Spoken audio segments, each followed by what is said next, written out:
Hi అండి. ముందుగా పచ్చిజీడిపప్పునంతా కూడా వాటర్‌లో వేసుకొని శుభ్రంగా క్లీన్ చేసుకోవాలి. తర్వాత మిక్సీ జార్‌లో ఒక మీడియం సైజ్ టొమాటోస్ 3 వేసుకొని, మిరియాలు, దాల్చిన చెక్క, మరాఠీ మొగ్గ, జీరా, గసగసాలు, లవంగాలు ఇవన్నీ వేసుకొని పేస్ట్ చేసి పక్కన పెట్టుకోవాలి.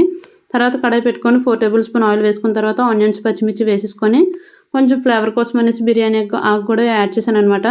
తర్వాత ఇవన్నీ బాగా మగ్గడానికి సాల్ట్ అయితే వేసేసుకొని బాగా మగ్గిన తర్వాత టొమాటో పేస్ట్ కూడా వేసేసుకోవాలి. మూత పెట్టి ఒక 5 మినిట్స్ ఆయిల్ పైకి తేలేంత వరకు బాగా ఉడికించుకోవాలండి.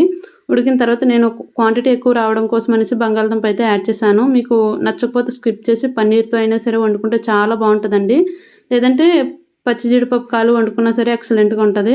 తర్వాత ఇందులోనే కొంచెం అల్లం వెల్లుల్లి పేస్ట్ వేసుకొని బాగా కలిపేసుకున్న తర్వాత 2 టేబుల్ స్పూన్ కారం అయితే యాడ్ చేశానండి. ఇందులోనే కొంచెం వాటర్ అయితే యాడ్ చేసుకొని బాగా కలిపేసుకొని పచ్చి జీడిపప్పునంతా కూడా వేసేసుకొని బాగా కలుపుకొని మూత పెట్టి ఒక 5 మినిట్స్ ఉడికించుకోవాలి. జీడిపప్పు అంతా బాగా ఉడికేంత వరకు ఉంచుకుంటే సరిపోతుందండి. చపాతీల్లోకి గానీ, రైస్‌లోకి గానీ ఎక్సలెంట్‌గా ఉంటుంది. Bye bye.